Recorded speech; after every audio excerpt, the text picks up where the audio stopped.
Hello everyone, आप देख रहे हैं अपना यूट्यूब चैनल लिटिल कॉन्वर्सेशन। मैं हूं आपके साथ मनीषा त्रिपाठी।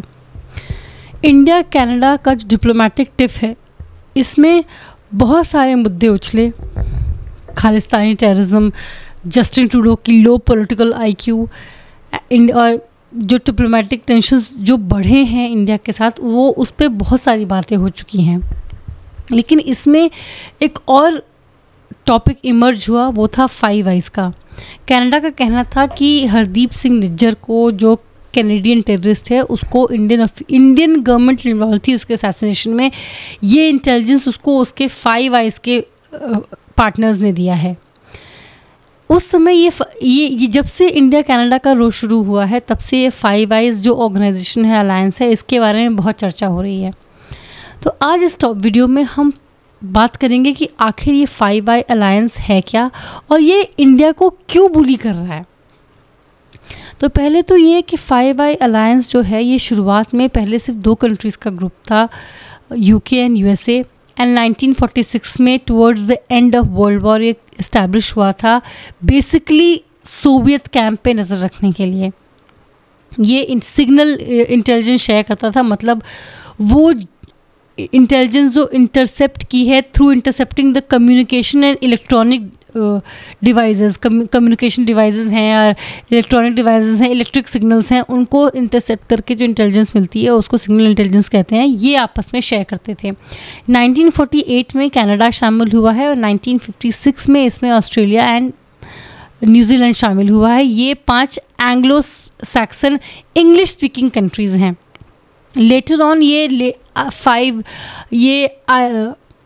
9 आई अलायंस भी बना, 14 आई अलायंस भी बना। इसमें उस 5 आई अलायंस के पार्टनर कंट्रीज़ हैं। ये जो 9 आई अलायंस है, 14 आई अलायंस है, लेकिन बेसिक जो कोर ग्रुप है वो ये 5 आई अलायंस ही है। बाकी टेम्परेरी हैं और पार्टनर कंट्रीज़ हैं, लेकिन जो कोटरी है, इनर कोटरी है, जो कोर ग्रुप है, वो यही है, अलायंस है।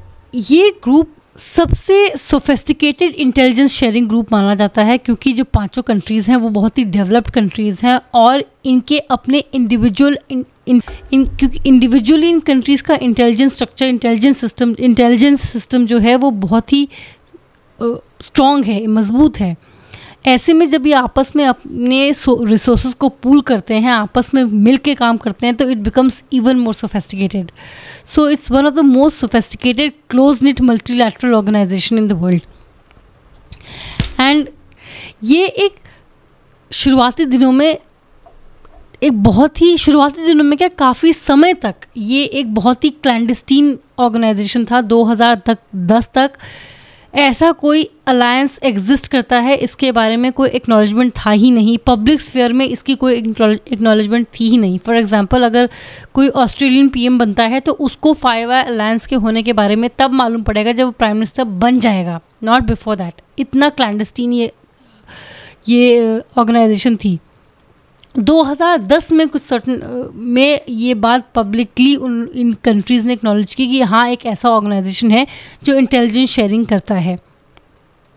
इसका फोकस शुरुआती दिनों में, ऑफ कोर्स, जब ये बना था तब कोल्ड वॉर चल रहा, तब ये रशिया पे, सोवियत यूनियन पे नज़र रखता था। बट इधर जब चाइना की राइज शुरू हुई तो इन लोगों का फोकस चाइना भी हो गया। तो ये basically Russia, China and north Korea पे नज़र रखते हैं। और जब से चाइना का राइज बहुत ज़्यादा होना शुरू किया, चाइना को कर्टेल करने की भी कोशिश करते हैं। ये जो 5 कंट्रीज़ हैं, इन्होंने जो ग्लोब है उसको स्फीयर्स में बांटा हुआ है कि कौन सी कंट्री किस हिस्से पे नज़र रखेगी। फॉर एग्जांपल, यूएसए रशिया पे, नॉर्दर्न चाइना पे, लैटिन अमेरिका पे and most of the Asia पे इंटेलिजेंस गैदर करता है। Australia south China, Indo China and Indonesia पे इंटेलिजेंस गैदर करता है। UK west of Urals and Africa पे इंटेलिजेंस गैदर करता है। न्यूजीलैंड वेस्टर्न पैसिफिक पर इंटेलिजेंस गैदर करता है। और कनाडा है वो मोस्टली आर्कटिक रीजन पे इंटेलिजेंस गैदर करता है, और ये फिर आपस में शेयर करते हैं।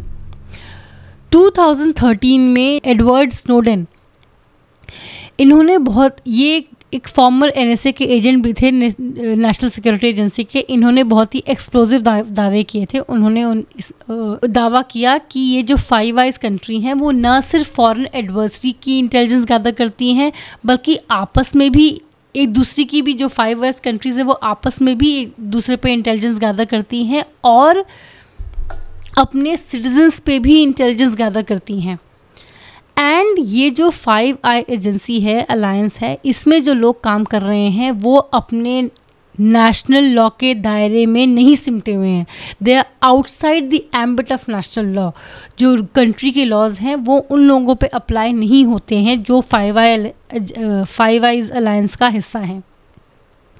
ये इतनी पावरफुल अलायंस है। इसी अलायंस के हवाले से कनाडा उछल रहा है कि इंडिया ने हरदीप सिंह निज्जर की असैसिनेशन का, कि हरदीप सिंह निज्जर पे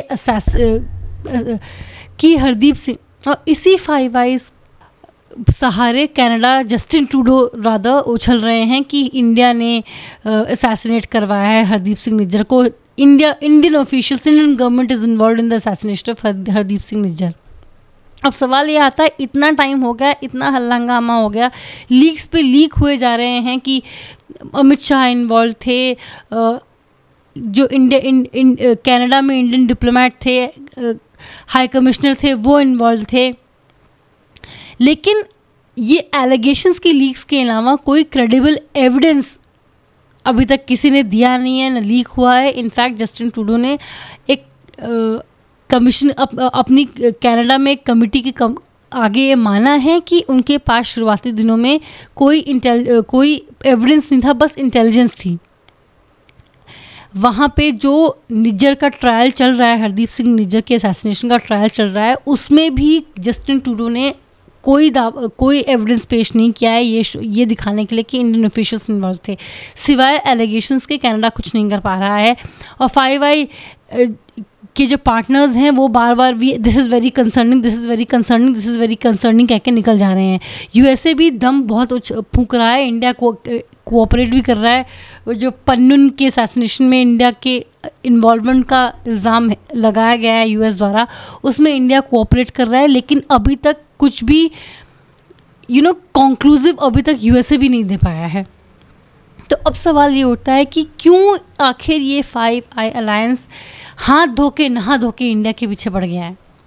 दरअसल बात यहाँ पे उनको अपने कैनेडियन सिटीज़न की या यूएस के सिटीजन्स की उतनी चिंता नहीं है जितना यहाँ पे एक पॉलिटिकली मोटिवेटेड कैंपेन चल रहा है। This is a deliberate attempt of maligning India on the international stage, कि इंडिया तो एक ऐसा रोग नेशन है जो फॉरेन कंट्रीज़ के नेशनल्स को, सिटीजन्स को मरवा देता है। ये this is a smear campaign against India by the five eye alliance. They are trying to spread rumour, fabricate facts, distort the truth. क्यों? Because they are not liking कि India is a rising power, India is rising on the global stage. ये उन लोगों को हजम नहीं हो रहा है। चाइना की राइज को काउंटर करने के लिए यूएसए को इंडिया की ज़रूरत है, लेकिन इंडिया का राइज यूएसए को भी पसंद नहीं आ रहा है। यूएसए एक ऐसी कंट्री है जो किसी की दोस्त नहीं हो सकती है।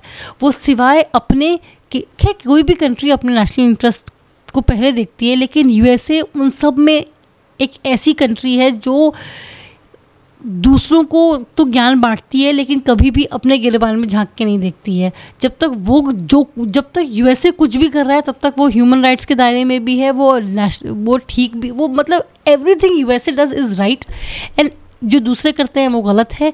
और ऐसे में इंडिया एक ऐसी कंट्री है जो यूएसए की बात नहीं मानता है, यूएसए को के आगे नहीं झुकता है, यूएसए की लाइन टो नहीं करता है। एक थर्ड वर्ल्ड कंट्री वो इमर्ज हो रहा है और इन वेस्टर्न कंट्रीज़ को, so called first world developed countries को आंख दिखा रहा है। ये इन लोगों को बर्दाश्त नहीं हो रहा है। So it's a concentrated political campaign to India को बदनाम करने के लिए कि ये एक रिस्पॉन्सिबल सुपर पावर नहीं है। ये उसका, क्योंकि ऐसे बहुत सारे पास्ट में केसेस आए हैं जहाँ पे रॉ में CIA के मोल्स हैं, ये मालूम पड़ा है। इंडिया ने एविडेंस भी दिया है, unlike USA and Canada. India के पास एविडेंस, इंडिया ने एविडेंस के साथ ये बात पेश की है कि CIA के मोल्स रॉ में हैं, लेकिन उस पर USA की कोई प्रतिक्रिया नहीं आई। 5 Eye अलायंस हैज़ बीन के मेंबर कंट्रीज़ ने कहीं नहीं बोला कि इट इज़ वेरी कंसर्निंग। वो बिल्कुल कंसर्निंग नहीं है। जब तक वो दूसरे के इंटरनल मैटर्स में उंगल कर रहे हैं तब तक कुछ भी कंसर्निंग नहीं है। Everything is fine and dandy. बात यहाँ पे ये है कि वो इंडिया चाइना के राइस से तो चिढ़े ही हुए हैं, लेकिन और चाइना एक एक्सपेंशनिस्ट रिविजनिस्ट पावर है। उसकी पॉलिटिक्स, उसकी फॉरेन पॉलिसी बहुत असर्टिव है, बहुत ही स्ट्रॉन्ग आर्म टैक्टिक्स है चाइना की। तो चाइना तो खैर अपने आप को खुद ही बदनाम कर लेता है, किसी और को बदनाम करने की ज़रूरत ही नहीं पड़ती। लेकिन इंडिया के साथ ये है, इंडिया एक रिफॉर्मिस्ट पावर है, स्टेटस को में यकीन करता है, वसुदेव कुटुंबकम में यकीन करता है। India is not a bully. China एक बुली है जो अपने आप को बदनाम करने का काम खुद ही कर लेता है, but India is not a bully. वो अपने नेबर्स की हेल्प करता है, पीसफुल रेजोल्यूशन चाहता है। डिस्पाइट द फैक्ट कि मालदीव्स में इतनी गाली पड़ी हमारे इंडियन प्राइम मिनिस्टर को, फिर भी जब मिजुजू इंडिया आए फॉर हेल्प, इंडिया ने हेल्प करी। सो इंडिया का जो सॉफ्ट पावर है इस चक्कर में बहुत अच्छा हो रहा है। कोविड के टाइम वैक्सीनेशन ड्राइव हुआ, कुछ कंट्रीज़ को इंडिया ने वैक्सीनेशन डोनेट करी। वो कंट्रीज़ जो चाइना के डेट के तले दब गए थे, जैसे कि श्रीलंका, इंडिया ने वहाँ पे मदद करी। तो इंडिया का राइज बहुत ही पीसफुल और बहुत ही एमिकेबल है। India is a reformist power. So India के राइज को एज अ थ्रेट नहीं देखा जा सकता, कि ये तो चाइना की तरह, कि चाइना का राइज एक तरीके का थ्रेट है, बिकॉज चाइना इज़ बुली। वो इंडिया के साथ नहीं है। लेकिन ये जो एंग्लो सैक्सन कंट्रीज़ हैं, वेस्टर्न कंट्रीज़ हैं, उनको ये तो दिख रहा है ना कि उनकी दादागिरी नहीं चलेगी। दे वांट कि वो बोलें, वो हुक्म दे और हम उन लोगों का हुक्म बजाएं। वो इंडिया नहीं कर रहा है कि ठीक हम झुकेंगे नहीं। And that is not something that the western countries are able to stomach. ये बात उनसे नहीं डाइजेस्ट हो रही है कि ये कंट्री हमारे आगे झुक क्यों नहीं रही है। सो ये इंडिया को बदनाम कर देते हैं कि ये तो एक रिस्पॉन्सिबल पावर है ही नहीं, ये तो फॉरेन नेशनल्स को मरवाती है। ये एक्चुअल प्रॉब्लम है 5 आइज कंट्रीज़ की। इंटेलिजेंस गैदरिंग जो कर रहे हैं वो एक तो बहुत ही इसके कंसर्न्स निकल के आए हैं कि बहुत ही इलीगल तरीके से करते हैं। जो इंटेलिजेंस शेयरिंग गलत नहीं है, लेकिन इंटेलिजेंस शेयरिंग में भी, इंटेलिजेंस गैदर करने में भी कुछ एथिक्स होते हैं। लेकिन ये 5 Eye alliance flout those ethics, they do not follow any ethics at all. जैसे कि मैंने कहा कि नेशनल लॉज इन लोगों पे नहीं अप्लाई होते हैं। It's a supra national entity जो कि नेशनल लॉ के एम्बिट से बाहर है। एंड सेकेंड, ये लोग इंटेलिजेंस के नाम पे स्मीयर कैंपेन चला रहे हैं अगेंस्ट इंडिया। ये सच्चाई है 5 Eye अलायंस की। आज के लिए इतना ही, मुझे दीजिए इजाज़त। ऐसे टॉपिक्स पर चर्चा के लिए बने रहें मेरे चैनल लिटिल कॉन्वर्सेशन के साथ। इस वीडियो को लाइक करें, शेयर करें, इस वीडियो पे अपनी राय ज़रूर दें। मेरे चैनल को प्लीज़ सब्सक्राइब करें। सी यू अंटिल नेक्स्ट टाइम।